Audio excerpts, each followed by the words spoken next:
तो अवश्य ही 2014 के भांति ही 2024 में भी ऐतिहासिक रिकॉर्ड मतों से कुशवाहा शिवपूजन मेहता पुनः एक बार हुसैनाबाद विधानसभा क्षेत्र से चुनाव जीत करके और झारखंड विधानसभा में हुसैनाबाद का प्रतिनिधित्व करते हुए नजर आएंगे। नमस्कार, हकीकत में मैं राकेश वर्मा आप सभी का स्वागत करता हूं। झारखंड विधानसभा चुनाव, जहां कुल 81 सीटों पर मतदान होने हैं, 81 सीटों के लिए चुनाव होने हैं। इन पूरे 81 सीटों में सबसे अत्यधिक गहमागहमी, सबसे अधिक हॉट सीट, सबसे अधिक चर्चा वाला सीट जो बना हुआ है वह है हुसैनाबाद हरेरगंज विधानसभा क्षेत्र। यहां पे एनडीए की ओर से प्रत्याशी हैं कमलेश कुमार सिंह, इंडिया गठबंधन की ओर से प्रत्याशी हैं संजय सिंह यादव और बसपा की ओर से प्रत्याशी हैं कुशवाहा शिवपूजन मेहता। यदि बात करें कमलेश कुमार सिंह का,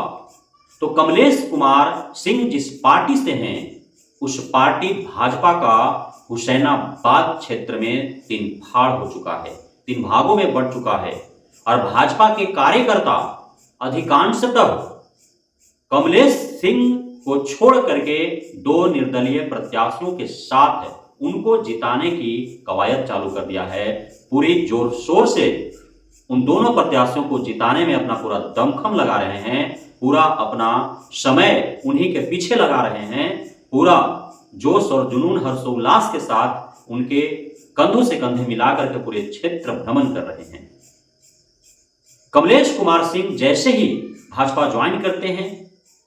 उसके बाद उनको टिकट प्रदान किया जाता है, वैसे ही 2 भाजपा के कद्दावर नेता कर्नल संजय सिंह एवं विनोद कुमार सिंह भी निर्दलीय के रूप में अपने क्षेत्र से चुनाव लड़ने की घोषणा करते हैं। और जब उनका नामांकन होता है तो चाहे वह कर्नल संजय सिंह का नामांकन हो या फिर विनोद कुमार सिंह का नामांकन हो, दोनों के नामांकनों में जो जनाधार देखने को मिलता है, जो लोगों का हुजूम देखने को मिलता है, जो लोगों की संख्या देखने को मिलती है, उससे सिर्फ कमलेश कुमार सिंह ही नहीं बल्कि कमलेश कुमार सिंह को टिकट देने में जिनकी भी भाजपा के आला कमानों की हाथ रही होगी, उनका भी ईमान कांप गया होगा कि कितना बड़ा भूल उन्होंने किया है। क्योंकि कमलेश कुमार सिंह के नामांकन में असम का मुख्यमंत्री हेमंत बिस्वा शर्मा, जो चुनाव के लिए प्रभारी बने हुए हैं झारखंड प्रदेश का, वो मंच पर होते हैं एवं उनके साथ कई भाजपा एवं एनडीए का कद्दावर नेता होते हैं। बावजूद इसके जो भीड़ कमलेश कुमार सिंह के नामांकन के दिन होता है, उससे यदि अत्यधिक भीड़ कर्नल संजय सिंह के नामांकन के दिन, उससे यदि अत्यधिक भीड़ विनोद कुमार सिंह के नामांकन के दिन नहीं होता है तो कम भी नहीं होता है। जैसा कि लोगों में चर्चा है विनोद कुमार सिंह को लेकर के, कर्नल संजय सिंह जी को लेकर के कि उनके पक्ष में कितना जनाधार है, कितने लोगों का रुझान है, कितने मजबूती के साथ भाजपा के जो कोरे कार्यकर्ता और वोटर हैं उन दोनों के साथ खड़े हैं, तो ऐसा प्रतीत होता है कि कमलेश कुमार सिंह के लिए एक बहुत बड़ी चुनौती संजय सिंह यादव से नहीं है, कुशवाहा शिवपूजन मेहता से नहीं है, बल्कि अपने अंदरूनी भाजपा से टूट करके, बगावत कर करके, बागी बन करके जो निर्दलीय के रूप में प्रत्याशी बने हुए हैं विनोद कुमार सिंह और कर्नल संजय सिंह, उनसे लड़ना इनके लिए बहुत बड़ी चुनौती है कि कैसे भाजपा के कोर कार्यकर्ताओं, कोर जो वोटर हैं, जो कर्नल संजय सिंह के पक्ष में हैं, जो विनोद कुमार सिंह जी के पक्ष में हैं, उनको अपने पाले में लाया जा सके। वहीं दूसरे तरफ यदि हम बात करें राजद के उम्मीदवार या यूं कहें कि इंडिया गठबंधन के उम्मीदवार संजय सिंह यादव का, तो इनके साथ भी कुछ ऐसा ही हालात हैं। यानी कि जो हालत तेरा यारा वही हाल मेरा वे वाला स्थिति है। जो एनडीए गठबंधन के उम्मीदवार का हालात है वही हालात इंडिया गठबंधन के भी उम्मीदवार का दिख रहा है। इंडिया गठबंधन के उम्मीदवार संजय सिंह यादव के सामने भी कुछ ऐसा ही चैलेंज खड़ा हो चुका है, कुछ ऐसे ही चुनौतियों से वो जूझ रहे हैं। क्या लड़ेंगे वे कमलेश सिंह से और क्या लड़ेंगे वे कुशवाहा शिवपूजन मेहता से? पहले खुद के जो उनके साथ गठबंधन में रहते हुए कंधों से कंधा मिलाकर के पिछले 5 वर्षों से चलते रहे हैं हेमंत सरकार में, उनसे वो पहले जूझ ले, उनसे वो लड़ ले। उनके ही पार्टी के कद्दावर नेता कमलेश सिंह यादव जो टिकट पाने के रेस में खड़े थे, जब उन्हें टिकट नहीं दिया गया आरजेडी के द्वारा, तो उन्होंने सपा का दामन थामा और सपा का चुनाव चिन्ह साइकिल छाप पर अपना चुनाव लड़ने हेतु नामांकन उन्होंने करा लिया। तो वहीं दूसरे तरफ कांग्रेस के प्रदेश प्रवक्ता, मुखर वक्ता, जिनके साथ उनके कौम का एक बहुत बड़ा जनाधार खड़ा है, मोहम्मद तौसिक, जो कांग्रेस प्रदेश कमेटी में प्रदेश प्रवक्ता के रूप में उन्होंने भूमिका अदा किया है, उन्होंने भी उम्मीदवारी अपना पेश किया निर्दलीय उम्मीदवार के तौर पर। तो संजय सिंह यादव के समक्ष भी यह चुनौती है कि वे कांग्रेस के प्रदेश प्रवक्ता मोहम्मद तौसिक से वो पहले जूझें। अपने पार्टी के ही कद्दावर नेता जो टिकट के रेस में खड़े थे कमलेश सिंह यादव से वो पहले जूझें, उसके बाद भाजपा के उम्मीदवार या यूं कहें कि एनडीए के उम्मीदवार कमलेश सिंह से जूझेंगे, उसके बाद बसपा उम्मीदवार कुशवाहा शिवपूजन मेहता से जूझेंगे। और मोहम्मद तौसिक से आने से कहीं ना कहीं आरजेडी और कांग्रेस के जो गठबंधन है, झामुमो का जो गठबंधन है, उसका प्रत्यक्ष रूप से नुकसान पहुंच रहा है, इसलिए कि आरजेडी के भी कोर वोटर मुस्लिम रहे हैं, कांग्रेस के भी कोर वोटर मुस्लिम रहे हैं। और मोहम्मद तौसिक चूंकि कांग्रेस के कोई छुटभैया नेता तो थे नहीं, वे प्रदेश प्रवक्ता थे, उनका अपना कौम में एक पैठ है। और चूंकि हुसैनाबाद विधानसभा क्षेत्र में मुस्लिम वोटरों की संख्या 40,000 से भी अधिक है, तो उसमें एक बड़ी संख्या में सेंध लगाने में कामयाबी हासिल कर लेंगे। और उसका सीधा सीधा नुकसान किसको पहुंचेगा? तो संजय सिंह यादव को पहुंचने वाला है, इंडिया गठबंधन के जो प्रत्याशी हैं उनको पहुंचने वाला है। अब जब इस प्रकार से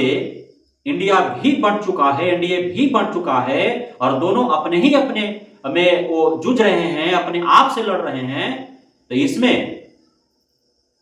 सबसे अत्यधिक जो फायदे में आने वाले हैं वे हैं कुशवाहा शिवपूजन मेहता। क्योंकि कमलेश सिंह जी कुशवाहा शिवपूजन मेहता से लड़ने के बजाय वे पहले विनोद सिंह से लड़ेंगे, वो पहले कर्नल संजय सिंह से लड़ेंगे कि भाई भाजपा से हम हैं और भाजपा के कार्यकर्ताओं को, वोटरों को सब वो तोड़ रहा है, तो उससे पहले हम कैसे झीटे, कैसे उनको आकर्षित करें, वो उनसे लड़ेंगे। कुशवाहा शिवपूजन मेहता से क्यों लड़ेंगे? वो संजय सिंह यादव का जो वोट कुछ मोहम्मद तौसिक ले जा रहे हैं, कुछ कमलेश सिंह यादव ले जा रहे हैं, पहले उनसे जूझेंगे कि उनका जो आरजेडी का कार्यकर्ता है वो कमलेश सिंह यादव के साथ न चला जाए, उनका जो गठबंधन का कार्यकर्ता है कांग्रेस का वो मोहम्मद तौसिक के साथ न चला जाए। जो वोटर रहे हैं महागठबंधन का, इंडिया गठबंधन का, कांग्रेस का, आरजेडी का, वो टूट करके उनके तरफ न चले जाएं, उसको बचाने में वो पहले लगेंगे। क्यों? कुशवाहा शिवपूजन मेहता से वो लड़ेंगे। और इस प्रकार कुशवाहा शिवपूजन मेहता फांके फांके, माने इनका जो रास्ता है वो क्रिस्टल एंड क्लियर है, किसी से कोई लड़ाई नहीं, और ये आराम से बाजी मार सकते हैं। लेकिन उनको इसके लिए भी कड़ी मेहनत करना पड़ेगा कि जो भाजपा से नाराज चल रहे हैं वोटर्स हैं, जो इंडिया गठबंधन से नाराज चल रहे हैं जो वोटर्स हैं, जो बंट रहे हैं वोटर्स, जो सस्पेंस में हैं, कंफ्यूज में हैं वोटर्स कि आखिर वे एनडीए के तो वोटर हैं, भाजपा के तो वोटर हैं, लेकिन किसको दे? कमलेश सिंह के कि कर्नल भैया को दे कि विनोद सिंह जी को दे? वो कांग्रेस के वोटर तो हैं, वो झामुमो के वोटर तो हैं, वे आरजेडी के वोटर तो हैं, वे इंडिया गठबंधन के वोटर तो हैं, लेकिन किसको दे वोट?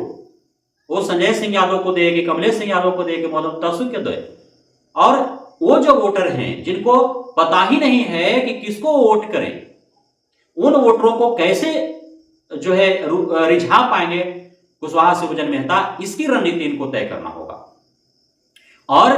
प्रत्येक समाज के लोगों को जोड़ना होगा अपने साथ, पूरे कौम को लेकर के चलना होगा, पूरे जमात को एक साथ लेकर के चलना होगा, और हर तबके से जो सक्रिय समाज में भूमिका अदा करने वाले लोग हैं उनको अपने साथ जोड़ना होगा। और चप्पे चप्पे पर बांझ की भांति नजर गड़ाते हुए और चीते के भांति इनको इतना तेजी से पूरा क्षेत्र को नाप लेना होगा, ताकि सभी जो सस्पेंस में, कंफ्यूज में, जिनको पता ही नहीं चल रहा है कि आखिर वो जाए तो किधर जाए, वोट दे तो किसे दे, उनको अपनी ओर रिझा पाने में यदि सफल और सक्षम हो जाते हैं तो अवश्य ही जो एनडीए और इंडिया में जो खार हुआ है, 3 भागों में जो बंट गए हैं, उनका प्रत्यक्ष अप्रत्यक्ष रूप से फायदा कुशवाहा सिंह पूजन मेहता को मिलने वाला है। तो अब देखना यह होगा कि कुशवाहा सिंह पूजन मेहता एनडीए और इंडिया के जो कोर वोटर्स हैं कितना सेंध लगा पाते हैं, जो सस्पेंस और कंफ्यूज में वोटर्स हैं उन्हें कितने अपने ओर अपने पाले में ला पाते हैं, कितने समाज के किन किन तबकों तक वो पहुंच पाते हैं, किस रणनीति के तहत किस प्रकार